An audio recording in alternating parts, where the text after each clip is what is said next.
नमस्कार, one India Hindi में आपका स्वागत है और मैं हूं आपके साथ विवेक। कर्नाटक के स्कूलों कॉलेजों में इन दिनों हिजाब को लेकर जमकर विवाद देखने को मिल रहा है, जो थमने का नाम नहीं ले रहा।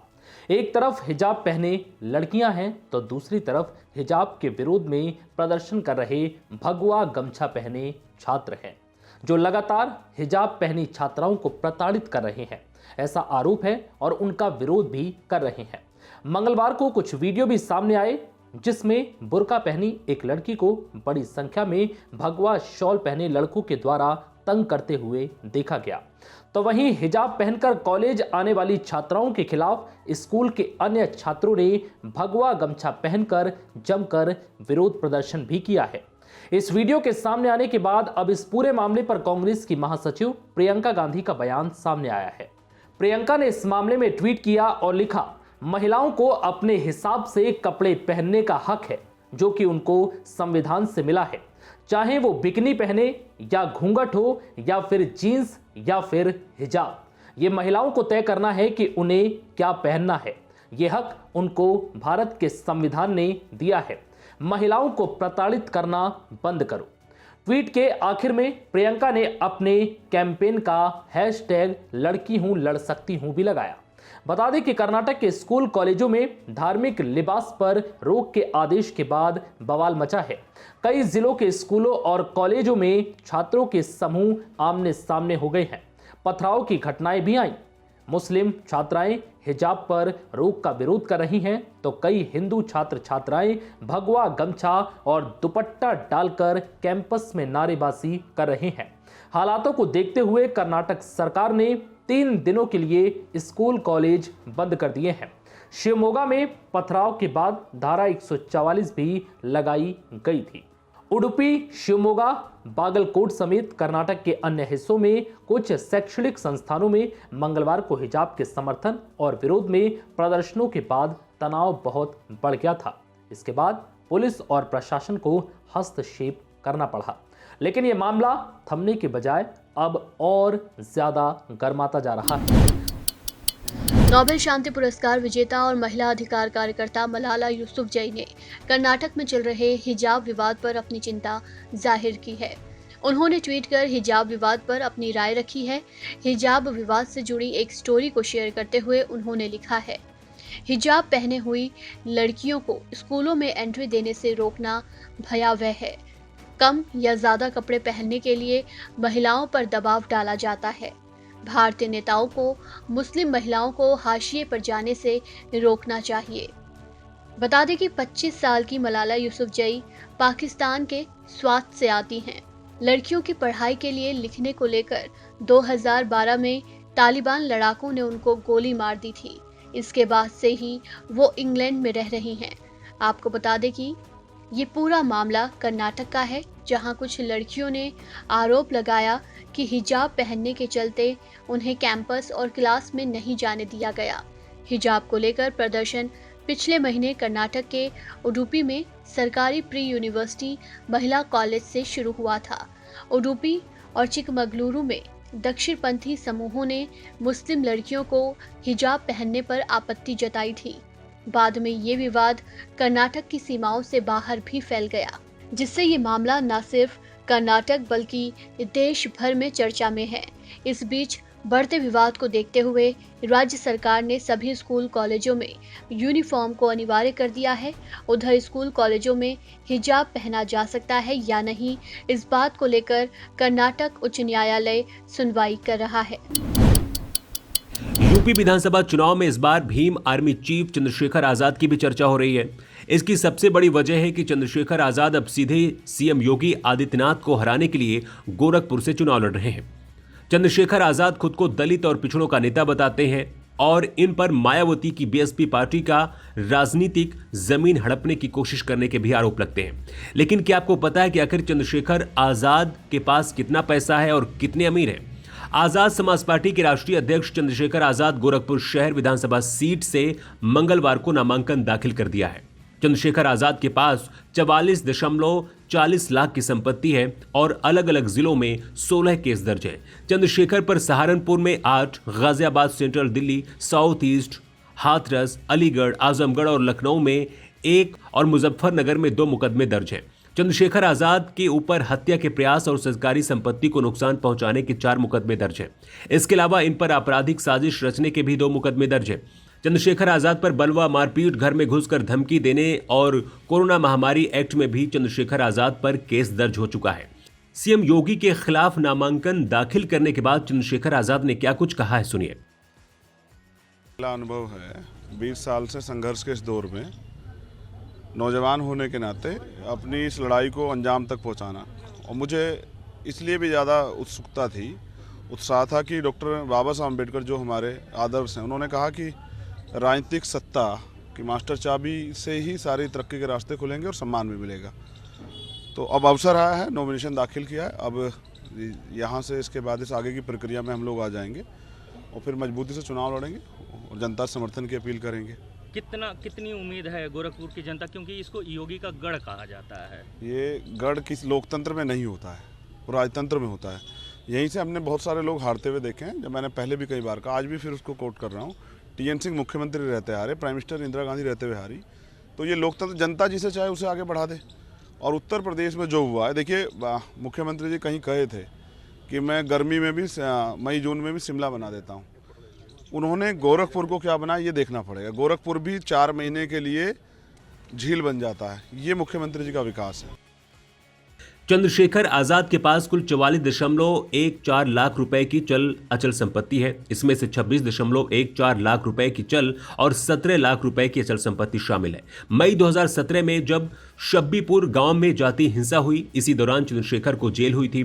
जेल से रिहा होने के बाद चंद्रशेखर ने मिशन जारी रखा और दलितों के खिलाफ होने वाले मामलों में कार्रवाई की मांग उठाते रहे और धीरे धीरे चर्चा में आ गए। चंद्रशेखर आजाद ने आजाद समाज पार्टी का गठन 1 साल पहले ही किया है और अब खुद मुख्यमंत्री योगी आदित्यनाथ के खिलाफ गोरखपुर से चुनाव लड़ने के लिए उतर पड़े हैं।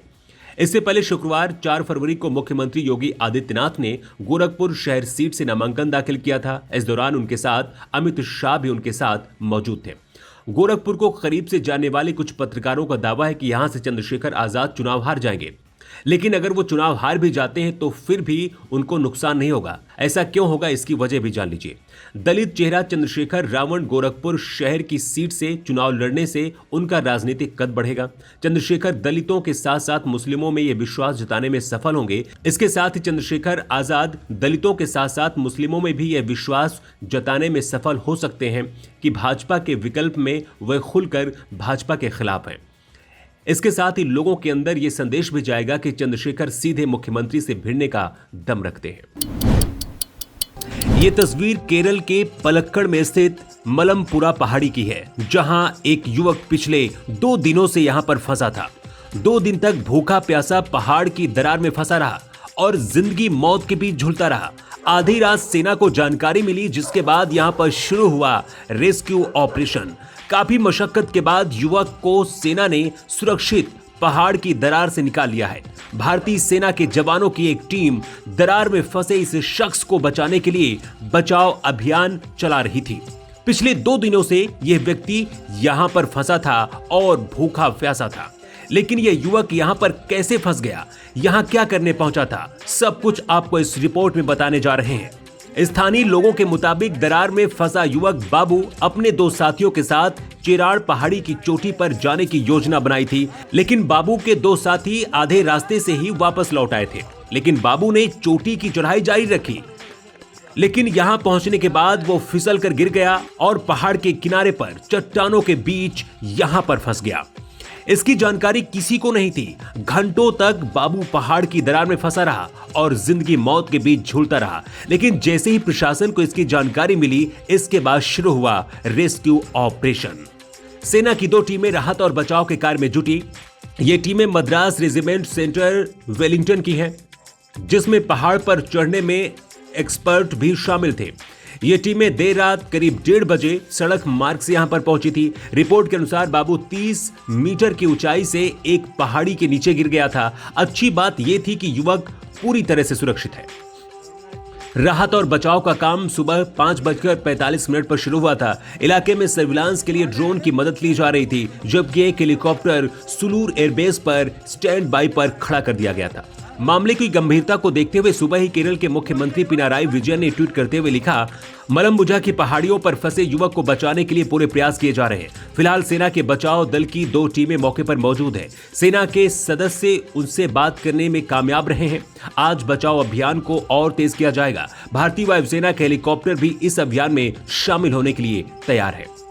कोस्ट गार्ड हेलीकॉप्टर की मदद से भी इस युवक को बचाने की कोशिश की गई थी। कई और तरह के भी प्रयास किए गए थे, लेकिन पहाड़ी की चट्टानों में फंसे बाबू को नहीं निकाला जा पा रहा था। लेकिन फिलहाल कड़ी मशक्कत के बाद सेना ने बाबू को सुरक्षित यहां से निकाल लिया है। इसके बाद जश्न का माहौल है। रेस्क्यू के बाद की तस्वीरें हैं जहां मौत को चकमा देकर वापस लौटा बाबू खुश नजर आ रहा है सेना के बीच। कोरोना की रफ्तार अब दिनों दिन कम होती जा रही है। आज थोड़ी राहत भरी खबर है। कोरोना के मामलों में लगातार कमी आ रही है, लेकिन मौतों का आंकड़ा डराने वाला ही है। पिछले 24 घंटे में 71,365 नए कोरोना केस दर्ज किए गए हैं। इसी के साथ देश में कुल संक्रमितों की संख्या 4,24,10,976 हो गई है। वहीं पिछले 24 घंटों में 1217 लोगों की कोरोना महामारी की वजह से मौत हो गई। मौत के नए आंकड़ों के साथ ही देश में संक्रमण से मरने वालों का आंकड़ा अब 5,05,279 पर पहुंच गया है। हालांकि मौत का आंकड़ा अभी भी चिंता का विषय बना हुआ है।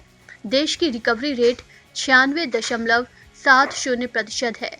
पॉजिटिविटी रेट 4.54% पर है। वहीं इस दौरान कोरोना के 1,72,211 मरीज ठीक हुए हैं, जिसके साथ ही कोरोना से ठीक होने वाले मरीजों की संख्या बढ़कर 4,10,12,869 हो गई है। ये जानकारी स्वास्थ्य मंत्रालय की तरफ से बुधवार सुबह जारी किए गए आंकड़ों के मुताबिक हैं। सक्रिय मामले कुल मामलों का 2.11% है। देश में एक्टिव केस 8,92,828 हैं। कोरोना वायरस संक्रमण पर लगाम कसने के लिए सरकार वैक्सीनेशन पर भी काफ़ी जोर दे रही है। स्वास्थ्य मंत्रालय के मुताबिक बीते दिन 53,61,099 लोगों को कोरोना वैक्सीन लगाई गई है और अब तक वैक्सीन की कुल 170,87,06,705 करोड़ डोज लोगों को दी जा चुकी है। कोरोना टेस्ट की बात करें तो पिछले 24 घंटे में देश भर में 15,71,726 टेस्ट किए गए हैं। अब तक देश में लगभग 74,47 लाख कोरोना टेस्ट किए जा चुके हैं। राज्यों की बात करें तो सबसे ज़्यादा केस अभी भी केरल से ही सामने आ रहे हैं। केरल में पिछले 24 घंटों में कोरोना वायरस के 29,471 नए मामले सामने आए हैं और 28 संक्रमित मरीजों की मौत हो गई। केरल में एक्टिव मामलों की संख्या 2,83,676 है। अब तक कुल 59,939 मरीजों की केरल में मौत हो चुकी है। केरल के बाद नए मामलों की बात करें तो महाराष्ट्र में बीते दिन 6,107 लोगों को संक्रमित पाया गया। वहीं 57 मरीजों की मौत हुई है। यहाँ तीसरी लहर कमजोर पड़ रही है। कर्नाटक में 4,452 मामले सामने आए और 51 मौतें हुई। वहीं तमिलनाडु में 4,519 लोगों में संक्रमण की पुष्टि हुई है और 37 मरीजों को अपनी जान गंवानी पड़ी है। तमिलनाडु में पिछले 24 घंटे में कोरोना वायरस के 4,519 नए मामले सामने आए हैं। इस दौरान 37 लोगों की कोरोना की वजह से मौत हो गई और 20,237 मरीज ठीक हुए हैं। इस खबर में फिलहाल इतना ही। तमाम अपडेट्स के लिए बने रहिए वन इंडिया के साथ।